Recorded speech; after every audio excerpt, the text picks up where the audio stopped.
ಚಿನ್ನಯ್ಯ 16 ಕಡೆ ಮಾಡಿದಾನೆ, ಸಿಕ್ಕಿಲ್ಲ ಅಂತೇಳಿ ಬಾಯಿ ಬಡ್ಕೊಳ್ತಾ ಇದ್ರಲ್ಲ, 3 ಕಡೆ ಸಿಕ್ಕಿದೆಯಲ್ಲ, 3 ಕಡೆ ಸಿಕ್ಕಿದೆಯಲ್ಲ. ವಿಟ್ನೆಸ್ ಪ್ರೊಟೆಕ್ಷನ್ ಆ್ಯಕ್ಟ್ ಅಂತ ಮಾಡಿದ್ರಲ್ಲ ಸರ್. ವಿಟ್ನೆಸ್ ಪ್ರೊಟೆಕ್ಷನ್ ಆ್ಯಕ್ಟ್ ಅಂದರೆ ಏನು? ಅವನ ವಿಚಾರ ಆಗಲಿ, ಅವ್ರ ಕುಟುಂಬದ ವಿಚಾರ ಹೊರಗಡೆ ಬರಬಾರ್ದು ಅಂತ. ಚಿನ್ನಯ್ಯ ಮುಖವಾಡ ಹಾಕ್ಕೊಂಡು ಅಲ್ಲಿ ಬೆಳ್ತಂಗಡಿ ಇದರಲ್ಲಿ 164 ಸ್ಟೇಟ್ಮೆಂಟ್ ಕೊಟ್ಟಾಗ ಇಡೀ ಮಂಡ್ಯಗೆ ಹೋಗಿ ಅವ್ರ ಕುಟುಂಬವನ್ನು ಪತ್ತೆ ಮಾಡಿ ಆ ಕುಟುಂಬದವ್ರ ಜೊತೆ ಮಾತನಾಡಿ ಇದೇ ಅಶೋಕ್ ಅವರು, ವಿರೋಧ ಪಕ್ಷದ ನಾಯಕ ಅಶೋಕ್ ಹೇಳ್ತಾರೆ, ಅವನ ಹೆಸರು ಚಿನ್ನಯ್ಯ ಅಂತ ಹೇಳ್ತಾರೆ. ಇದು ವಿಟ್ನೆಸ್ ಪ್ರೊಟೆಕ್ಷನ್ ಆ್ಯಕ್ಟನ್ನು ಉಲ್ಲಂಘನೆ ಅಲ್ವಾ? ಇದು ಕಾನೂನನ್ನು ಸಾಯಿಸ್ತಾ ಇಲ್ವಾ ಇವರು? ನಾವು ಯಾವುದೂ ಸೃಷ್ಟಿ ಮಾಡ್ತಾ ಇಲ್ಲ, ನಿಮಗೂ ಗೊತ್ತು, ಎಲ್ಲರಿಗೂ ಗೊತ್ತು. ಹಾಗಾದರೆ ಕಾನೂನಿಗೆ ಬೆಲೆ ಇಲ್ವಾ? ವಿಟ್ನೆಸ್ ಪ್ರೊಟೆಕ್ಷನ್ ಆ್ಯಕ್ಟ್ ಏನಾಯ್ತು ಮತ್ತೆ? ಹಾಗಾದರೆ ಇಲ್ಲಿ ಕೇಸನ್ನು ಫೇಲ್ ಮಾಡಬೇಕು. ಅದೇ ಗ್ರಾಮ ಪಂಚಾಯತಿ ಮಾಜಿ ಅಧ್ಯಕ್ಷ ಏನು ಹೇಳ್ತಾನೆ, ಇದೇ ಜಾಗದಲ್ಲಿ ಇತ್ತು 100 ಹೆಣ ತೋರಿಸ್ತೀನಿ ಅಂತೇಳಿ. ಅವನ್ಯಾರು ಆಟೋ ಚಾಲಕ ಹೇಳ್ತಾನೆ, ಅಜಯ್ ಕುಡ್ಲ ರಾಂಪೇಜಲ್ಲಿ ಈ ಗುಡ್ಡದಲ್ಲಿ 100 ಹೆಣ ತೋರಿಸ್ತೀನಿ ಅಂತ ಹೇಳ್ತಾನೆ. ಇದೇ ಮಹಾಬಲಿ ಶೆಟ್ಟರು ಹೇಳ್ತಾರೆ, ಇಲ್ಲಿ 70 ಹೆಣಗಳನ್ನು ನಾನು ಪೋಸ್ಟ್ ಮಾರ್ಟಮ್ ಮಾಡಿದ್ದೀನಿ ಅಂತಾರೆ. ಏನು ಇವೆಲ್ಲನೂ? ಗಿರೀಶ್ ಮಟ್ಟಣ್ಣನವರು ಮಾತನಾಡ್ತಾ ಇದ್ದಾರೆ, ಎಲ್ಲ ದಾಖಲೆಗಳನ್ನು RTI ಮೂಲಕ ಹೇಳ್ತಾ ಇದ್ದಾರೆ. ಸತ್ಯ ತಾನೇ ಅದು?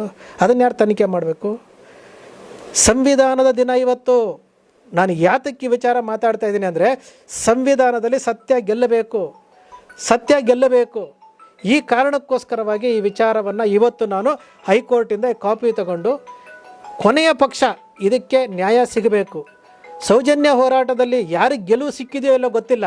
ಅಕ್ಷರ ಮೀಡಿಯಾ ರಾಜು ಮೌರ್ಯಗೆ ಒಂದು ಗೆಲುವು ಸಿಕ್ಕಿದೆ. ಯಾಕಂದರೆ ಇವತ್ತು ಜಡ್ಜ್ಮೆಂಟ್ ಕಾಪಿ ನಾನು ಇಟ್ಕೊಂಡಿದ್ದೀನಿ. ನಾನು 8 ತಿಂಗಳ ಕಾಲ ನನ್ನ ಚಾನಲನ್ನು ನಾನು ಬ್ಲಾಕ್ ಮಾಡ್ಕೊಂಡಿದ್ದೀನಿ, ಮಾನಸಿಕವಾಗಿ ಹಿಂಸೆ ಮಾಡಿದ್ದೀನಿ. ನಾನು ಇದನ್ನು ಚಾಲೆಂಜ್ ಮಾಡ್ತೀನಿ ಸರ್.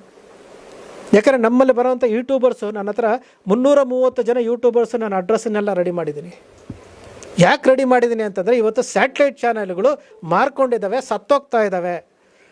ಇವತ್ತು ನಿಮ್ಮದು ಅವನಿಯಾನ ಇರ್ಬೋದು, ತರ್ಡಯ್ಯ ಆಗಿರ್ಬೋದು, ನಮ್ಮ ಕುಡ್ಲ ರಾಂಪೇಜ್ ಅವ್ರನ್ನ ನೋಡಿ ಸರ್. ನಾನು ನಿಜವಾಗ ಹೇಳ್ತೀನಿ, ಆ ಯುವಕನ ನಾನು ಫಾಲೋ ಮಾಡ್ತಾ ಇದ್ದೀನಿ. ಅವನು ಕೊಟ್ಟಂತಹ ಹಿಂಸೆ ಪವರ್ TV ಅವರು ಹೇಳ್ತಾರೆ, ಅವ್ರು ನೋಡಿ ಎದುರ್ಕೊಳ್ತಾರೆ. ಬೇರೆ ಸ್ಯಾಟಲೈಟ್ ಚಾನಲ್ಲು ಅಜಯ್ ನೋಡಿ ಎದುರ್ಕೊಳ್ತಾರೆ. ನೀವು ಅಜಯ್ ಅವ್ರನ್ನ ಇಂಟರ್ವ್ಯೂ ಮಾಡಿದಿರಿ ನೀವು. ನಮಗೆ ಜೆಲ್ಲಸಿ ಅಲ್ಲ ಸರ್, ಹೆಮ್ಮೆ ಆಗುತ್ತೆ. ಒಬ್ಬ ಅಜಯ್ ಇವತ್ತು ಎಲ್ಲರನ್ನೂ ಎದುರಿಸ್ತಾ ಇದ್ದಾನ ಅಂತೇಳಿ. ಅವನ ಮೇಲೆ ಮಾನನಷ್ಟ ಮೊಕದ್ದಮೆ ಕೇಸುಗಳಿದ್ದಾವೆ. ಒಂದು ಚಾನಲ್ ಹೋದರೆ ಇನ್ನೊಂದು ಚಾನಲ್ ಮಾಡಿದ್ದಾನೆ. ಅವನು ನಮಗೆ ಸ್ಫೂರ್ತಿ ಸರ್. ಕರೆಕ್ಟ್ ಅಲ್ವಾ ಸರ್? ಅವನು ನಮಗೆ ಸ್ಫೂರ್ತಿ. ಯಾವುದೇ ವಿಚಾರ ಆದರೆ ಧ್ವನಿ ಎಚ್ಚುತ್ತೀರಿ. ಥರ್ಡ್ ಐನವ್ರು ಧ್ವನಿ ಎಚ್ಚುತ್ತಾರೆ, ಸಂಚಾರಿ ಸ್ಟುಡಿಯೋ ಅವ್ರು ಧ್ವನಿ ಎಚ್ಚುತ್ತಾರೆ. ಸತ್ಯ ಉಳಿದಿದೆಯಲ್ಲ? ಯಾರು ಹೇಳಿದ್ದು ಸರ್ ಸಂವಿಧಾನವನ್ನು ಸಾಯಿಸ್ತೀನಿ ಅಂತ ಹೊರಟಂಥವ್ರಿಗೆ? ಸಂವಿಧಾನವನ್ನು ಸಾಯಿಸಲಿಕ್ಕೆ ಹೊರಟಿದಾರಲ್ಲ ಇವರು. ಅದಕ್ಕೆ ಇವತ್ತು ಸತ್ಯ ನಿಧಾನವಾಗಿ ನಮಗೆ ಸಿಗುತ್ತೆ ಸರ್. ಸತ್ಯಮೇವ ಜಯತೆ. ಒಂದಂತೂ ಸತ್ಯ, ಗಿರೀಶ್ ಮಟ್ಟಣ್ಣವ್ರಿಗೆ ಹೇಳ್ತೀನಿ, ಮಹೇಶ್ ಶೆಟ್ಟಿ ತಿಮ್ರೋಡಿಗೆ ಹೇಳ್ತೀನಿ, ಜಯಂತ್ ಅವ್ರಿಗೆ ಹೇಳ್ತೀನಿ, ಆ ಥರ ಪಡಬೇಡಿ. ವಿಭಿನ್ನ ಹೇಳಿಕೆಗಳನ್ನು ಕೊಡೋಕ್ಕೆ ಹೋಗಬೇಡಿ ದಯಮಾಡಿ. ನಾನು ಅಜಯ್ ಅವ್ರ ಹತ್ರನೂ ಮಾತಾಡಿದ್ದೀನಿ. ನಾನು ಪ್ರತಿಯೊಂದು ಅಪ್ಡೇಟು ಅಜಯ್ಗೆ ಫೋನ್ ಮಾಡ್ತೀನಿ. ಏನಾಗ್ತಾ ಇದೆ, ಇವ್ರು ಯಾಕೆ ಈ ಥರ ಸ್ಟೇಟ್ಮೆಂಟ್ ಕೊಡ್ತಾರೆ, ಅವ್ರು ಯಾಕೆ ಈ ಥರ ಸ್ಟೇಟ್ಮೆಂಟ್ ಕೊಡ್ತಾ ಇದ್ದಾರೆ.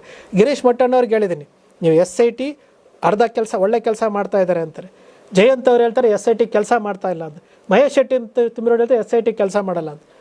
ಇದರಿಂದ ಏನಾಗುತ್ತೆ, ವಿರೋಧಿಗಳಿಗೆ ಆಹಾರ ಆಗ್ತೀವಿ ನಾವು. ಇದು ಸತ್ಯ. ನೀವು SIT ಅವರು ಏನೇ ರಿಪೋರ್ಟ್ ಕೊಡಲಿ ಸರ್, ನಾನು ಓದಿರೋದು PUC, ನಾನು ವಕೀಲ ಅಲ್ಲ ಸರ್. ನಾನು ಓದ್ತಿದ್ದೀನಿ ಸರ್. ಇನ್ ಪರ್ಸನ್ನಾಗಿ ವಾದ ಮಾಡ್ಲಿಕ್ಕೆ ನನಗೆ ಬರುತ್ತೆ ಸರ್. ನನಗೆ ಅಲ್ಲಿ 2 ಕೇಸ್ ಇನ್ ಪರ್ಸನ್ನಾಗಿ ವಾದ ಮಾಡ್ತಾಯಿದ್ದೀನಿ. ನಾನು ತಿಳ್ಕೊಂಡಿದ್ದೀನಿ ಸರ್. ಇವತ್ತು ಬಾಲನ್ ಅಂತವರು, ಧನಂಜಯ್ ಅಂತವರು, ದ್ವಾರಕನಾಥ್ ಅಂತವರು, ಭಾಳಷ್ಟು ಜನ ಇದ್ದಾರೆ.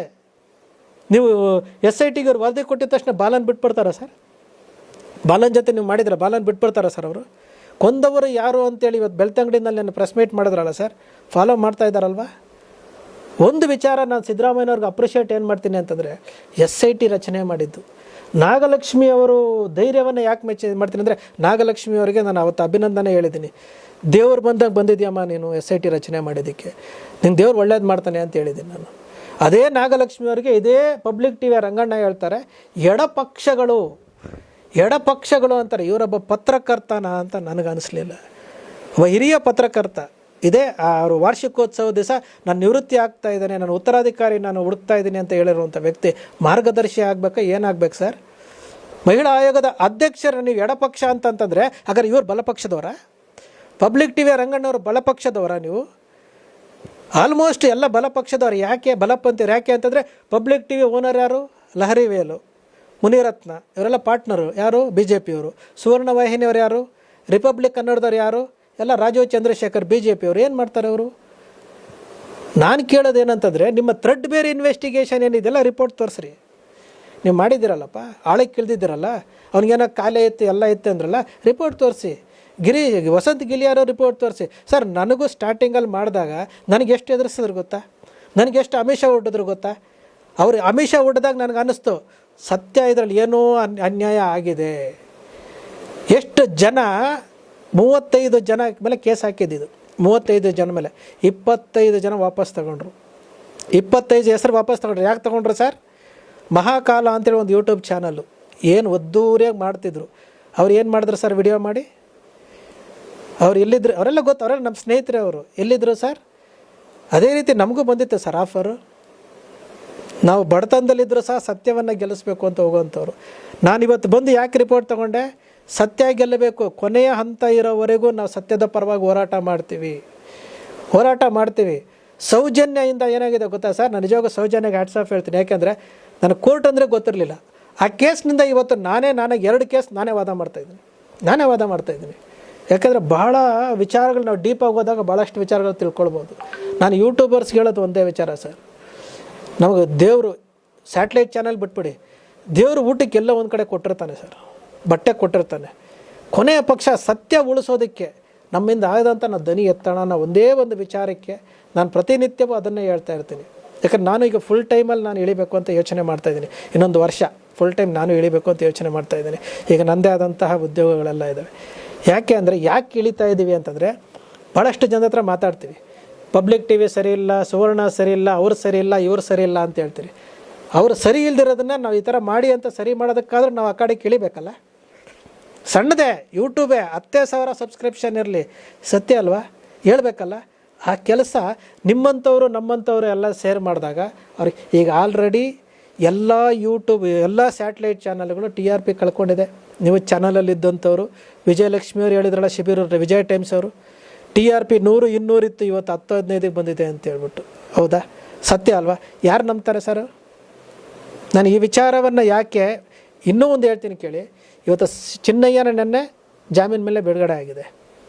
ಈಗ ಜಾಮೀನು ಮೇಲೆ ಬಿಡುಗಡೆ ಆದಾಗ ಚಿನ್ನಯ್ಯ ಯಾವ ರೀತಿ ರಿಯಾಕ್ಟ್ ಮಾಡ್ತಾನೆ? ಅವನು ಸತ್ಯ ಹೇಳಲೇಬೇಕು, ಸುಳ್ಳು ಹೇಳೋಕ್ಕೆ ಬರೋದಿಲ್ಲ.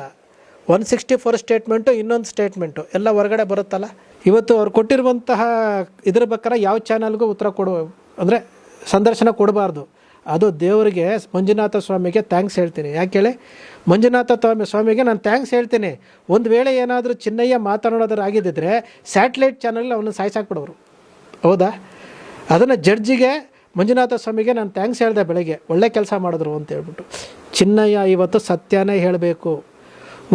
ಹುದುಗಿ ಹಾಕಿರುವಂತಹ ಆ 3 ಅಸ್ಥಿ ಪಂಜರಗಳು ಯಾರ್ದು ಅಂತ ಗೊತ್ತಾಗಬೇಕು. ಬಂಗ್ಲೆಗೂಡದಲ್ಲಿರುವಂಥ 5 ಅಸ್ಥಿ ಪಂಜರಗಳು ಯಾವುದು ಅಂತ ಗೊತ್ತಾಗಬೇಕು. ಈಗ ಕೊಟ್ಟಿರುವಂಥ 30 ದೂರುಗಳಲ್ಲಿ ಒಂದೇ ಒಂದು FIR ಆಗಿರೋದು, ಬಾಕಿ 29 FIR ಆಗಿಲ್ಲ. ಯಾಕೆ FIR ಆಗಿಲ್ಲ ಅಂತ ಪ್ರಶ್ನೆ ಮಾಡಬೇಕು. ಪ್ರಶ್ನೆ ಮಾಡೋದಕ್ಕೆ ಸಂವಿಧಾನ ನಮ್ಗೆ ಹಕ್ಕು ಕೊಟ್ಟಿದೆ. ಅದು ಯಾರೋ ಮಾಡಬೇಕಾಗಿಲ್ಲ ಸರ್, ಯಾರು ಬೇಕಾದರೂ ಮಾಡ್ಬೋದು. ಕುಸುಮಾವತಿಯವರೇ